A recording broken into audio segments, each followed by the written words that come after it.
안녕하세요. 추로입니다. 오늘부터는 우리가 3번에 걸쳐서 출애굽기에 관해 이야기를 나눠보려고 하는데요. 오늘 첫 번째 시간에는 먼저 출애굽기는 예수님의 별세와 관련이 있다 라고 하는 내용을 살펴보려고 해요.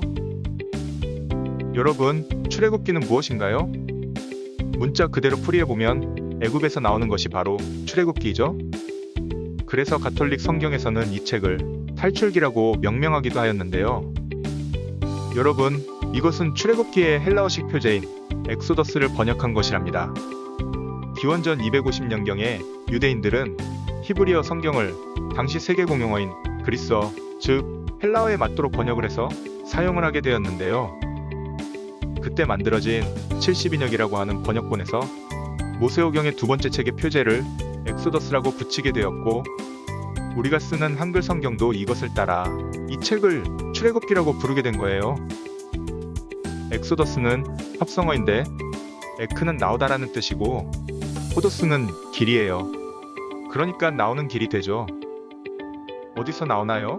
바로 애굽에서 나오는 것이에요.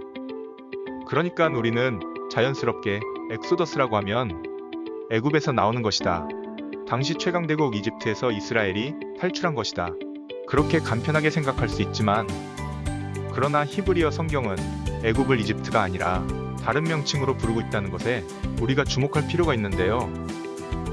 히브리 성경에는 애굽을 미츠라임이라고 부르고 있다는 거예요. 이 미츠라임은 합성어로서 짜라들이 있는 장소나 공간을 뜻하고, 그럼 짜라 혹은 쭈르는 무엇이냐면 자루 안에 넣고 에워싸고 속박하고 누르는 것을 의미해요. 그러니까 이스라엘 백성들을 눌리게 하고 가둬놓는 곳이라는 거지요. 그런데 성경은 애굽을 그렇게 부르고 있다는 사실이에요. 여러분, 무슨 말인가요? 쉽게 말하면 성경은 애굽을 어떤 하나의 고유명사로 지칭하는 게 아니라 거기는 하나님의 백성들을 가두고 누르고 속박하는 곳, 즉 미츠라임이더라 라고 지칭하고 있다는 말이죠. 그러니까 여러분, 출애굽은 단순히 이집트라고 하는 나라에서 탈출한 것을 넘어서 바로 하나님의 백성이 눌리고 속박되었던 본질에서 자유하게 되었다 라는 차원이 있다라는 거예요. 그것이 바로 엑소더스예요. 그런데 여러분, 이 출애굽은 단순히 탈출이 아니라 이스라엘이 하나님을 예배하는 백성으로 지어지기 위해서였다는 사실을 아시나요? 그 후에 모세와 아론이 바로에게 가서 이르되, 이스라엘의 하나님 여호와께서 이렇게 말씀하시기를 내 백성을 보내라. 그러면 그들이 광야에서 내 앞에 절기를 지킬 것이니라 하셨나이다. 그들이 이르되, 히브리인의 하나님이 우리에게 나타나셨은즉 우리가 광야로 사흘 길쯤 가서 우리 하나님 여호와께 제사를 드리려 하오니 가도록 허락하소서. 여러분, 이처럼 이스라엘은 영과 진리로 예배드리기 위해서 하나님의 자녀들을 가두고 누르는 공간인 미츠라임에서 벗어나 광야, 즉 미드바르로 가게 되죠. 그런데 이 미드바르는 말씀이 있는 장소를 뜻해요. 미는 장소를 나타내는 접두사이고 다바르는 말씀이라는 뜻이에요. 즉, 성경이 말하는 광야는 그저 황량하기만 한 장소가 아니라 말씀을 받는 장소인 거지요. 내 하나님 여호와께서 이 40년 동안에 내게 광야 길을 걷게 하신 것을 기억하라. 이는 너를 낮추시며 너를 시험하사 내 마음이 어떠한지 그 명령을 지키는지 지키지 않는지 알려 하심이라. 너를 낮추시며 너를 줄이게 하시며 또 너도 알지 못하며 내 조상들도 알지 못하던 만나를 내게 먹이신 것은 사람이 떡으로만 사는 것이 아니요 여호와의 입에서 나오는 모든 말씀으로 사는 줄을 내가 알게 하려 하심이니라.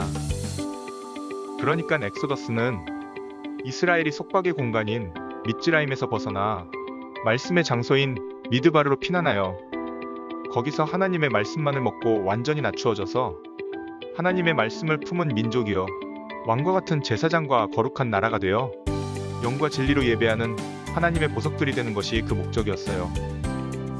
세계가 다 내게 속하였나니 너희가 내 말을 잘 듣고 내 언약을 지키면 너희는 모든 민족 중에서 내 소유가 되겠고 너희가 내게 대하여 제사장 나라가 되며 거룩한 백성이 되리라. 너는 이 말을 이스라엘 자손에게 전할지니라. 한편 여러분, 그런데 이 미츠라임에서 미드바르로 나가게 되는 결정적인 계기는 문설주의 피를 바른 10번째 재앙이지 않았나요? 하나님의 명령에 따라 흠없는 어린 양을 잡아 그 피를 문설주와 인방에 바른 집은 살게 되었지만 그렇지 못한 애굽의 장자들은 모두 죽임을 당하게 되었죠. 이것을 우리가 재앙이라는 측면에서는 하나님이 애굽의 장자를 치셨다 라고 말할 수 있겠지만 조금 다른 각도에서 다시 말해보자면 어린 양의 피는 이스라엘의 장자여 초태생, 즉 이스라엘의 맏아들, 다시 말해 아버지의 믿음과 유업을 이을 이스라엘의 진정한 아들들을 모두 살려냈다고 하는 거예요. 그리고 그렇게 어린 양의 피로 살아난 아들들과 온 이스라엘은 말씀의 장소인 미드바르로 갈 수 있게 되고 거기서 그들은 십계명을 받고 말씀을 상징하는 매일의 양식 만나를 먹으며 장성한 아들로 자라가도록 하나님의 교훈과 책망 가운데 양육을 받으면서 이제 온전한 절기를 지킬 수 있는, 다시 말해 영과 진리의 예배를 드릴 수 있는 왕과 같은 제사장들로 창조되는 것이에요. 여러분, 그런데 이렇게 우리는 출애굽을 이루었던 이 어린 양의 피가 세상 죄를 지고 가는 하나님의 어린 양, 즉 예수님의 십자가 보혈을 예언적으로 상징하고 있다는 걸 또한 잘 알고 있지요? 그런데 여러분, 놀랍게도 누가복음을 보면 누가는 이 예수님의 죽음과 출애굽기를 직접적으로 연관시키고 있는 것을 발견하게 돼요. 기도하실 때의 용모가 변화되고 그 옷이 휘어져 광채가 나더라. 문득 두 사람이 예수와 함께 말하니 이는 모세와 엘리야라. 영광 중에 나타나서 장차 예수께서 예루살렘에서 별세하실 것을 말할세. 여기서 누가는 변화산 사건에서 예수님이 변형되신 이후에 장차 자신의 죽음에 관한 것을 세 명의 제자들에게 이야기한 사건을 언급하면서 예수님의 죽음을 표현할 때 이 엑소더스라는 단어를 사용해요. 여기서 별세라고 번역된 단어가 바로 엑소더스예요. 그러니까 여러분, 다시 말해 예수님의 십자가 죽음은 어린 양의 피로 구원받는 출애굽과 예언적으로도 관련이 있을 뿐만 아니라 실제적으로도 그 영적인 유형이 똑같다는 것을 우리는 알게 되는데요. 그렇다면 여러분, 예수님의 별세는 무엇을 뜻한다는 걸 우리는 생각할 수 있나요? 그것은 바로 예수님의 피가 우리 개인의 죄, 즉 원죄를 포함하여 우리가 지은 자범죄와 같은 죄로부터 우리를 자유케 해주시기 위한 것 뿐만 아니라 예수님의 피는 바로 우리를 짓누르고 우겨싸는 그 미즈라임이라고 하는 곳으로부터 벗어나 말씀을 먹고 믿음의 아들로 장성해가는 광야로 인도하기 위한 죽음이라는 것을 생각할 수 있게 돼요. 다시 말해 예수님의 보혈은 미즈라임의 무거운 짐으로부터 우리를 해방하시는 것인데, 이 무거운 짐은 예수님의 말씀에 따르면 당시 종교 지도자들의 가르침이라고 말씀하시죠. 서기관들과 바리새인들이 모세의 자리에 앉았으니 그러므로 무엇이든지 그들이 말하는 바는 행하고 지키되 그들이 하는 행위는 본받지 말라.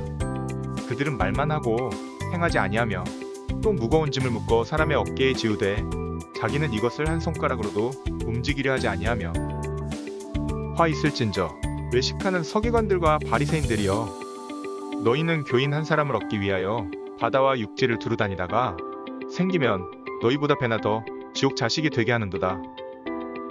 여러분, 이렇게 성경에서는 출애굽이 말씀을 먹고 우리가 성전으로 지어져 가기 위한 것이며 거기서 나오는 어린 양의 죽음, 즉 예수님의 별세는 바로 영이 아니라 율법 조문과 사람의 계명과 장로들의 유전으로 가르치는 불법으로부터 우리를 자유케 하여 단단한 음식을 먹는 장성한 아들들로 우리를 세우기 위한 것이라고 말씀하고 있답니다. 오늘은 이렇게 출애굽과 예수님의 별세를 연결지어 살펴봤는데요. 다음 시간에는 이름들의 회복이라는 주제로 출애굽기를 계속 이어서 살펴보도록 하겠습니다. 추루, 오늘은 여기까지입니다. 감사합니다.